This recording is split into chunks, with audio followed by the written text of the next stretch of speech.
بسم اللہ الرحمن الرحیم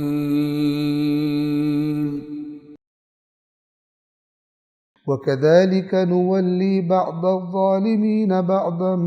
بِمَا كَانُوا يَكْسِبُونَ يَا مَعْشَرَ الْجِنِّ وَالْإِنسِ أَلَمْ يَأْتِكُمْ رُسُلٌ مِّنكُمْ يَقُصُّونَ عَلَيْكُمْ آيَاتِي وَيُنذِرُونَكُمْ لِقَاءَ يَوْمِكُمْ هَٰذَا قالوا شهدنا على أنفسنا وغرتهم الحياة الدنيا وشهدوا على أنفسهم أنهم كانوا كافرين 129 وَكَذَلِكَ نُوَلِّي بَعْضَ الظَّالِمِينَ بَعْضًا بِمَا كَانُوا يَكْسِبُونَ اور اس طرح ہم ظالموں کو ان کے کرتوتوں کی وجہ سے یعنی ان کے برے اعمال کی وجہ سے جو وہ کر رہے ہیں ایک دوسرے پر مسلط کر دیتے ہیں، یعنی شیطانوں پر مسلط ہوتے ہیں۔ ایک چھوٹا کرپٹ ہے وہ ایک بڑے کرپٹ کے نیچے ہوتا ہے، وہ پھر اس سے بڑے کرپٹ کے نیچے ہوتا ہے، ٹھیک ہے؟ جیسے آپ نے دیکھا ہوگا کہ ایک ہی سسٹم میں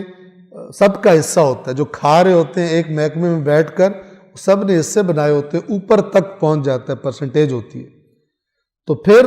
وہ سارے ہمارے ایک پنجابی زبان میں لفظ بولتے ہیں ایک دوسرے کے کانے ہوتے ہیں، کانے، ٹھیک ہے؟ کیونکہ ایک دوسرے کے عیب ان کے پاس ہوتے ہیں، کہیں نکل بھی نہیں سکتے، اس سسٹم سے جدا ہونا ان کے لیے آسان نہیں ہوتا، کیونکہ دوسرے کہتے ہیں بچہ تو نکل تو صحیح، ایسا تیرے ساتھ کریں گے تیرے سارے کرتوت کھول کے بتا دیں گے باقیوں کو اور تو مارا جائے گا،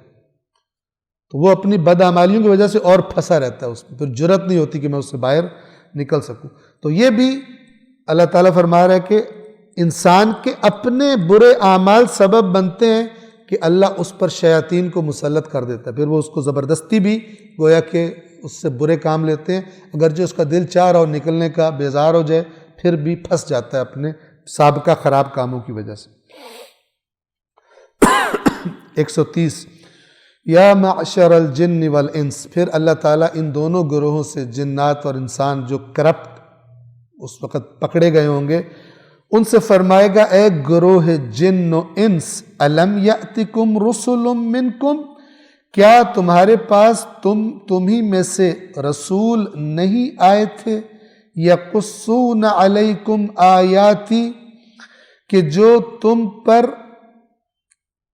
میری آیات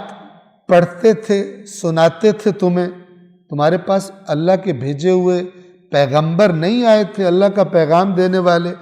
جو آیات پڑھ کے سناتے تھے، وَيُنذِرُونَكُمْ لِقَاءَ يَوْمِكُمْ هَذَا، اور تمہیں اس دن کی ملاقات سے خبردار کرتے تھے، نہیں آئے تھے تمہارے پاس کہ تیار ہو جاؤ ایک دن آنے والا ہے، یہ حرکتیں مت کرو، یہ چھوڑ دو، خدا کے بندے بن جاؤ، ظلم نہ کرو، جھوٹ مکر و فریب یہ چھوڑ دو، حرام خوری چھوڑ دو، نہیں آئے تھے ورنہ حساب دینا پڑے گا، تمہیں بتانے والے نہیں آئے تھے۔ آج بتائیے کون سا مسلمان مثلا ہے جو قیامت کے دن یہ کہہ سکے کہ جی کوئی نہیں ہمیں پتا تھا؟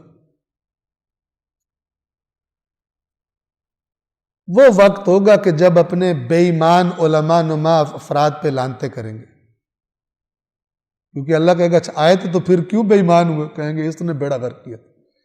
اس نے کہا تھا تم تو پار ہو، اس نے کہا تھا تم تو یوں، تمہارا تو تمہیں تو پوچھے گا ہی کوئی نہیں، تمہارا تو حساب ہی کوئی نہیں ہونا، اس بے ایمان نے ہمارا بیڑا غرق کیا ہوا تھا۔ اور پھر قرآن کہتا ہے ایک دوسرے پہ لعنتیں کریں گے، ایک دوسرے پہ تبرہ کریں گے،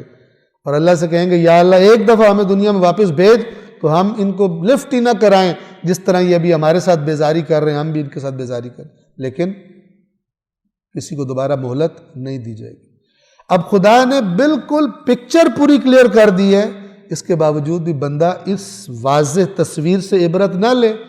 کس کو راہبر بنایا، کس کو رہنما بنایا ہوا ہے، کس سے دین لے رہا ہے، الہی معیارات قرآنی معیارات کو دیکھ کر نہ پرکھے، پھر قیامت کے دن کوئی عذر نہیں رکھتا۔ اور اللہ یہ بتا رہا ہے کہ کیا ہوگا، یہ ان سے سوال ہوگا کیا تمہارے پاس خود تم میں سے رسول نہیں آئے تھے جو میری آیات تمہیں سناتے تھے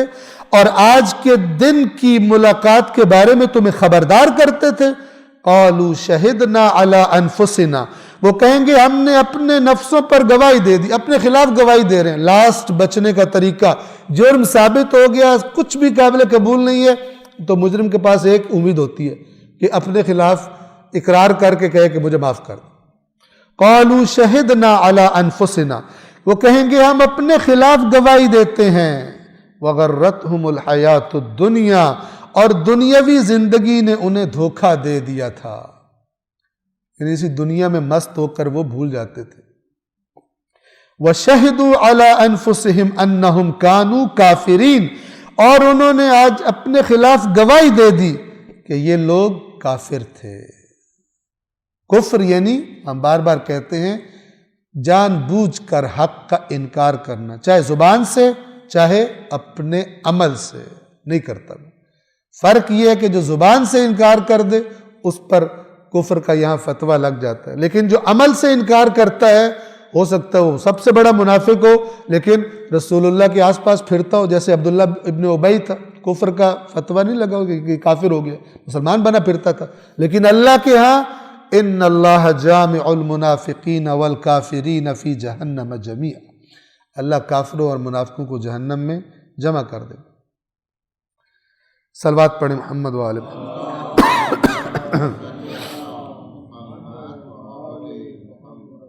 یہ کیوں پوچھا سوال کہ تمہارے پاس نہیں؟ یہ سوال قرآن میں کئی مرتبہ ریپیٹ ہوا ہے کہ جب مثلا سورہ ملک میں کلما القی فیہا فوج سألہم خزنتہا الم یأتکم نذیر، جب بھی ایک مجرموں کے گروہ کو، کسی گروہ کو اٹھا کے جہنم میں پھینکا جائے گا تو جہنم کے داروغہ اس سے کہیں گے تمہارے پاس کوئی خبردار کرنے والا نہیں آیا تھا؟ قالوا بلا، کہیں گے کیوں نہیں آیا تھا؟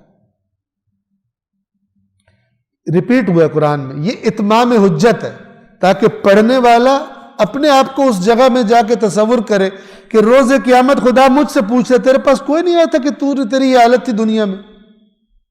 تو میں کیا جواب دوں گا کہ میرے پاس کوئی نہیں آیا تھا، میرے پاس پیغام نہیں پہنچا تھا اللہ کا، رسول کا، قرآن کا، تو اتمام حجت ہو جائے گی۔ اللہ العلی العظیم۔